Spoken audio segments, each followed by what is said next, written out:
ನಿನ್ನೆ ಜಯಂತ್, ಇವತ್ತೆಲ್ಲ ಸಿದ್ದೇಗೌಡ್ರು. ವೀಕ್ಷಕರಿಗೆ ಟೆನ್ಷನ್ ಮೇಲೆ ಟೆನ್ಷನ್, ಟ್ವಿಸ್ಟ್ ಮೇಲೆ ಟ್ವಿಸ್ಟ್ ಕೊಡ್ತಿದೆ ಲಕ್ಷ್ಮೀ ನಿವಾಸ ಧಾರಾವಾಹಿ.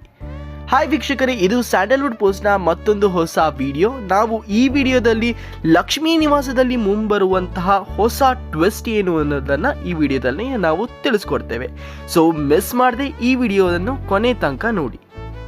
ಲಕ್ಷ್ಮಿ ಮತ್ತು ಶ್ರೀನಿವಾಸನಿಗೆ ನೆಮ್ಮದಿಯೇ ಇಲ್ಲದಂತಾಗಿದೆ. ಒಬ್ಬ ಮಗ ದೊಡ್ಡ ಸ್ವಾರ್ಥಿ, ಇನ್ನೊಬ್ಬ ಮಗ ದುಡಿಮೆ ಅಷ್ಟಕ್ಕಷ್ಟೇ. ದೊಡ್ಡ ಮಗಳಂತೂ ಅಪ್ಪನ ಮನೆಯಿಂದ ಏನನ್ನು ಹೊತ್ತೊಯ್ಯಬೇಕು ಎನ್ನುವುದರ ಬಗ್ಗೆ ಯೋಚನೆ ಮಾಡುತ್ತಲೇ ಇರುತ್ತಾಳೆ. ಅಟ್ಲೀಸ್ಟ್ ಚಿಕ್ಕ ಮಗಳು ಒಳ್ಳೆ ಮನೆ ಸೇರಿದ್ದಾಳೆ ಎಂಬುದು ಲಕ್ಷ್ಮಿ ಮತ್ತು ಶ್ರೀನಿವಾಸರವರ ಬಯಕೆ. ಆದರೆ ಜಾನ್ವಿಯ ಬದುಕು ಯಾರಿಗೂ ಊಹೆ ಮಾಡಿಕೊಳ್ಳೋದಷ್ಟು ಬದಲಾಗುತ್ತಿದೆ. ಆದರೆ ಸದ್ಯಕ್ಕೆ ಈ ವಿಡಿಯೋದಲ್ಲಿ ನಾವು ಭಾವನಾ ಜೀವನದ ಬಗ್ಗೆ ತಿಳಿಸ್ಕೊಡ್ತೇವೆ. ಸದ್ಯಕ್ಕೆ ಭಾವನಾ ಜೀವನದ ಬಗ್ಗೆ ತುಂಬಾ ಯೋಚನೆ ಶುರುವಾಗಿದೆ. ಭಾವನಾಗಿ ಒಂದು ಮದುವೆ ಮಾಡಬೇಕೆಂಬುದು ಯೋಚನೆ ಆಗಿತ್ತು ಇಷ್ಟು ದಿನ. ಆದರೆ ಈಗ ಮದುವೆ ಆಗಿ ಹೋಗಿದೆ. ತಾಳಿ ಕಟ್ಟಿದವನು ಯಾರು ಎನ್ನುವ ಹುಡುಕಾಟ ದೊಡ್ಡ ಸಾಹಸವಾಗಿದೆ. ಸಮಸ್ಯೆಗೆ ಪರಿಹಾರ ಕೊಡಲು ನಿರ್ಧಾರವಾಗುತ್ತಿದೆ ಮುಂದಿನ ಎಪಿಸೋಡ್ಗಳಲ್ಲಿ. ಸಾಕಷ್ಟು ಸಲ ಭಾವನಾ ತನ್ನ ಕುತ್ತಿಗೆಯಲ್ಲಿರುವ ತಾಳಿಯನ್ನು ತೆಗೆಯುವ ಪ್ರಯತ್ನ ಮಾಡಿದ್ದಾಳೆ. ಆದರೆ ಆಗೆಲ್ಲ ಗೌಡ್ರು ತಾನಿದ್ದೇನೆ ಎಂದು ಭರವಸೆಯನ್ನು ನೀಡಿದ್ದಾರೆ. ಇಷ್ಟರಲ್ಲೇ ಅವನನ್ನು ನಿಮ್ಮ ಮುಂದೆ ನಾನು ತಂದು ನಿಲ್ಲಿಸುತ್ತೇನೆ ಎಂದು ಕೂಡ ಹೇಳಿದ್ದಾರೆ. ಆ ಕಾಲ ಹತ್ತಿರವಾಗುತ್ತಿದ್ದಂತೆ ಕಾಣುತ್ತಿದೆ. ಹೌದು ವೀಕ್ಷಕರೇ, ಜೀ ಕನ್ನಡ ವಾಹಿನಿಯು ತಮ್ಮ ಇನ್ಸ್ಟಾಗ್ರಾಮ್ ಹಾಗೂ ಫೇಸ್ಬುಕ್ನಲ್ಲಿ ಬಿಟ್ಟಿರುವ ಪ್ರೊಮೋದ ಪ್ರಕಾರ ಈ ಸತ್ಯ ಇನ್ನು ಕೆಲವೇ ದಿನಗಳಲ್ಲಿ ರಟ್ಟಾಗಲಿದೆ.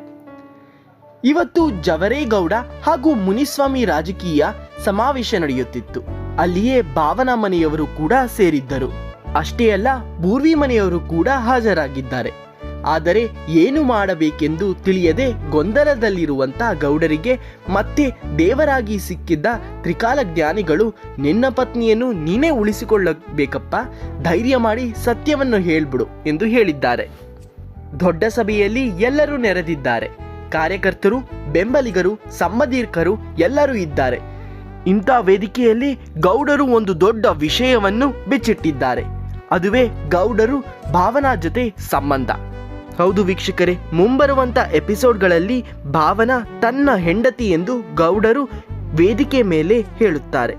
ಈ ನಿಜವನ್ನು ಕೇಳಿ ಎಲ್ಲರಿಗೂ ಗಾಬರಿಯಾಗುತ್ತದೆ.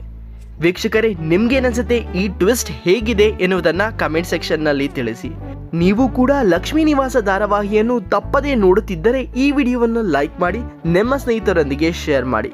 ಇನ್ನಷ್ಟು ಹಲವಾರು ಸುದ್ದಿಗಳನ್ನು ಕೇಳಲು ನಮ್ಮ ಚಾನೆಲನ್ನು ಸಬ್ಸ್ಕ್ರೈಬ್ ಮಾಡಿ, ಪಕ್ಕದಲ್ಲೇ ಇರುವ ಬೆಲ್ ಐಕನ್ ಕ್ಲಿಕ್ ಮಾಡುವ ಮುಖಾಂತರ ನಾವು ಹಾಕುವ ಎಲ್ಲ ವಿಡಿಯೋಗಳ ಲೇಟೆಸ್ಟ್ ಅಪ್ಡೇಟ್ಸ್ ನೀವು ಪಡೆಯಬಹುದು.